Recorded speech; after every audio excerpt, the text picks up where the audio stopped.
with the school's anti-sexual harassment policies and the federal Title IX law that bans sex discrimination in education.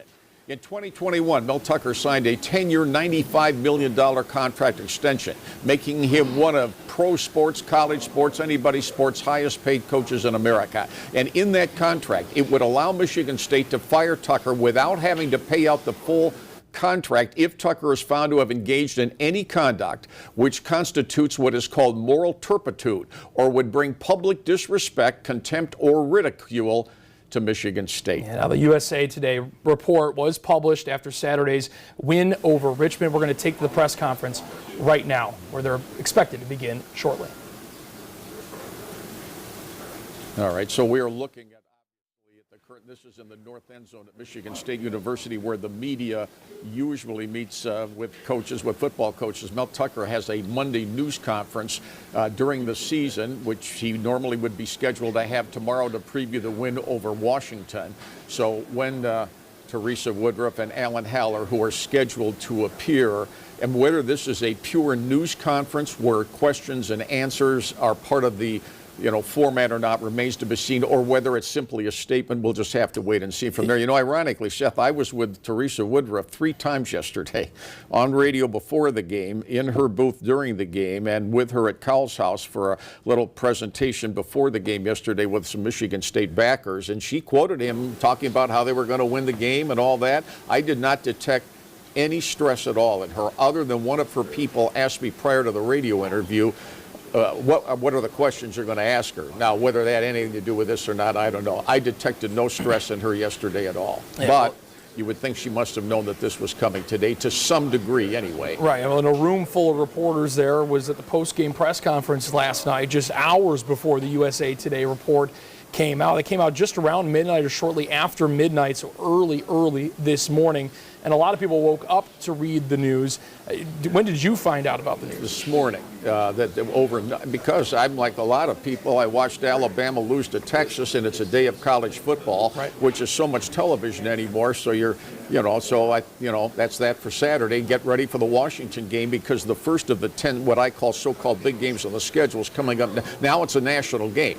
Right. Yesterday's game with Richmond was not any kind of a national game whatsoever. But now, beginning next Saturday at 5 o'clock, and ironically, alcohol being sold at the stadium for the first time, metal detectors were unveiled for the first time yesterday, and the last thing you would have thought of, at least I would have thought of, was that the coach himself, who's off to a 2-0 start, with excited players and fans and all that, was going to have to face this as early as today.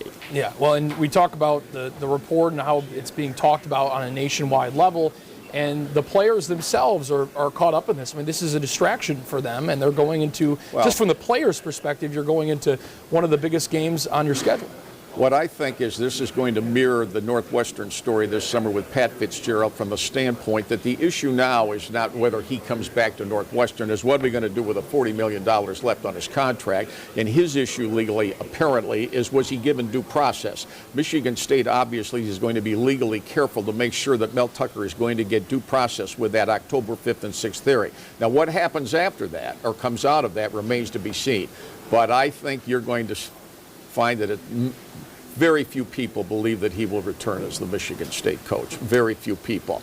However, we'll see what they say, moving forward with this, because obviously a lot of wheels have been turned this morning getting to this point. I think what will be extremely interesting is what's the reaction going to be from the Michigan State players. Most of those players have been recruited by Mel Tucker himself. If you go to Michigan State, you have a relationship with your head coach. If you don't, you're in the portal, or you get out of it one way or the other.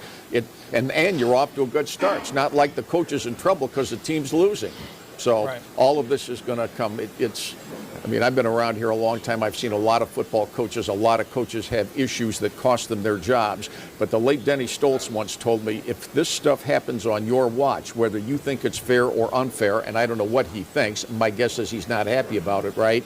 He says, if it's on your watch, you're going to be the one that goes. Now, if that's the way this eventually plays up, we'll have to see. So, well, right now, they look like they're about to hit the podium there at Spartan Stadium. If anyone so needs to put there now would be the time to do that. This is Matt Larson.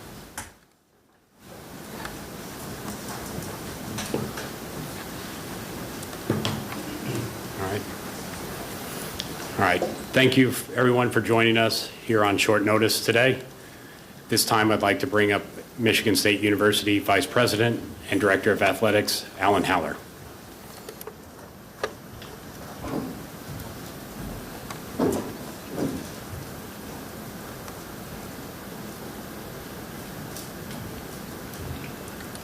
Hello, everyone.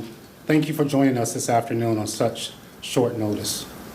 I'm here to provide an update on an active and ongoing investigation. Before I share that update, it's important to note that I'm limited in the information I can share and the questions I can answer because this is an investigation is still ongoing.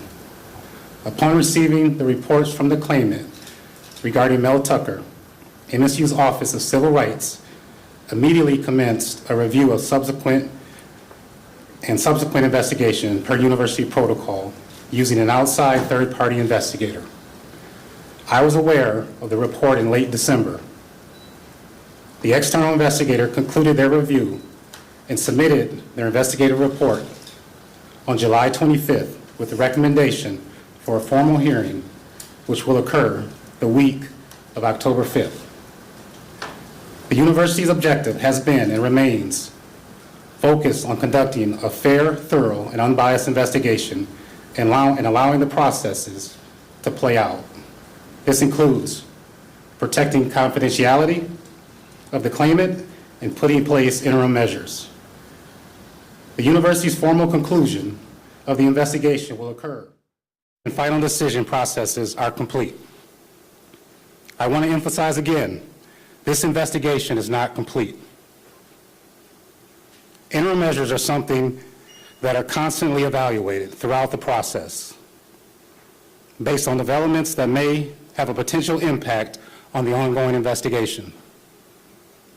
As there have been new developments before the hearing and with the best interests of everyone, including student athletes and the university community in mind, I have suspended Mel Tucker without pay as an additional interim measure. While the investigation continues, I made this decision with the support of university leadership. I'd now like to welcome Interim President Teresa Woodruff to the podium for a few brief comments. Thank you, Alan. I want to reinforce that these matters are unique and complex, and our investigations are designed to be comprehensive and fair. Our guiding principles are equity in process and confidentiality for all involved in order to protect the integrity of the investigation. I want to put a fine point on what A.D. Haller shared just a moment ago. In the MSU of today, when any report comes into the university, it is appropriately and rigorously reviewed. In the MSU of today, our investigative processes are fair and thorough. In the MSU of today, in all cases, we continually review interim measures to ensure appropriate actions are taken. So this morning's news might sound like the MSU of old. It was not. It is not because an independent, unbiased investigation is and continues to be conducted. That investigative process is not complete and had not been referred to A.D. Haller or the university.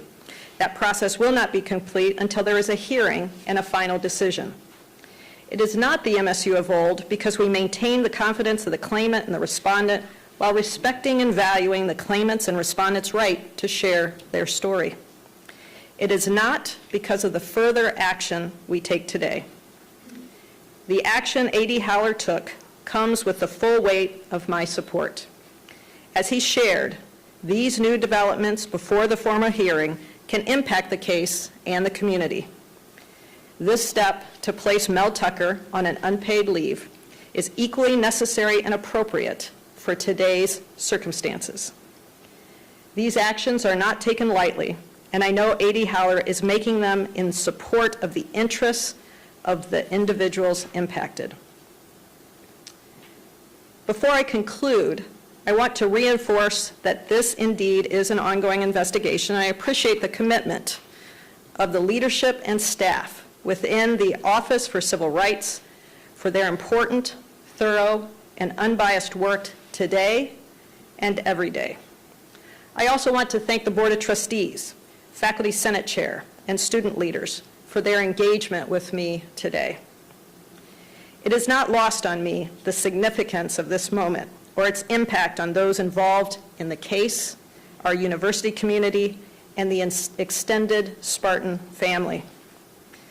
The MSU of today is creating a culture that is welcoming, supportive, and caring. The bravery and work of our collective community defines our institution and its people, not the action of any single individual. If you have heard or experienced or know of behavior that does not seem appropriate, please know that you have the support and resources here at MSU, including our Center for Survivors, which is a confidential resource, or our Office for Civil Rights.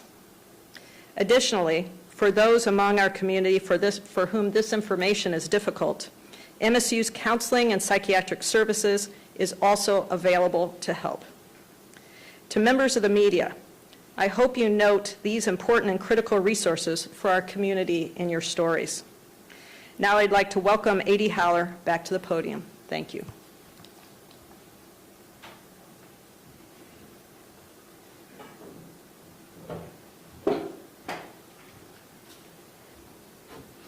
Thank you, President. Today I met with our student athletes and coaches to provide an update on the leadership of the program. Beginning immediately, Harlan Barnett will serve as acting head coach, while Mark D'Antonio will become an associate head coach. A former Spartan student athlete with 21 years of coaching experience, including 15 on the Spartan sideline, Coach Barnett has an incredible connection to our university and takes incredible pride in being a Spartan. He has established relationships with student athletes and is focused on the well-being first and foremost. Coach D'Antonio not only is an exceptional football coach and will be a tremendous resource for Harlan. Both men have a deep love and care for Michigan State football, Spartan athletics, the university, and the East Lansing community. Coach Barnett will be available later this week for questions. At this time, we've got time for 2 or 3 questions. We do have a mic. I know we won't be able to get to everybody, but Ben's got the mic here. Start in front with Chris. With the decision to promote Harlan and bring back Mark D'Antonio, from a football standpoint, how did that come about, and what was Mark's response when you contacted him, and how that worked? Yeah, thanks, Chris.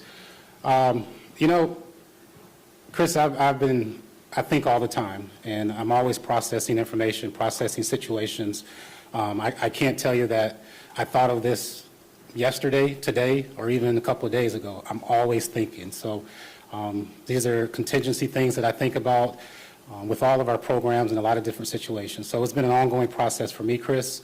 I called Coach D'Antonio this morning, and his response was, "Alan, whatever you need, I'm here to help." So he was excited to be back, and Coach D will probably be back at some point tomorrow. If not tomorrow, definitely on Tuesday. We're still trying to figure out his role, but he definitely will wear a headset either on the sidelines and up in the booth, and he'll offer his knowledge of his coaching career. So I think he'll be a tremendous asset for our student athletes and our staff, and the student athletes were fired up when I mentioned that to them. Thanks, Chris. Hey, Alan, I was wondering, with the timeline you laid out for the process and the investigation, I was wondering what changed to make you take action now, given what you knew before? Yeah, Matt, we're always evaluating. Interim measures were in place, and those interim measures have been updated. Initially, there were no contact with the complainant, and then also increased oversight from me of the program, but then also the coach. So it's an ongoing process, and we update those interim measures as we receive information. Last question here from Graham. Alan, was there any consideration once the investigation was complete in July, and you sort of had the information you do now, of doing what you're doing now before the season, before it sort of interrupted what's going on with the student athletes and everything? Yeah, for me, Graham, it was, working and waiting on the university as it relates to their investigative process and making sure that they were allowed to complete their investigation. And so although the investigation was complete on the 25th, there's still ongoing processes that still need to be played out. So thank you. That's all the time that we have for today. Appreciate you guys for joining us on short notice. Thank you.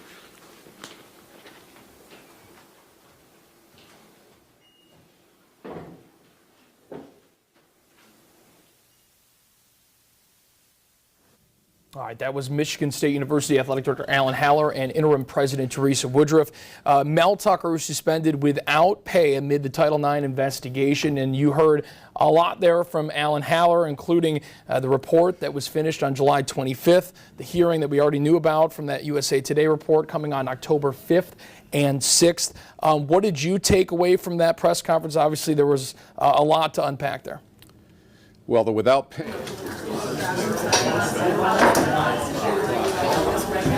If he's going to get pay in terms of a severance or whatever, that can always be done afterward.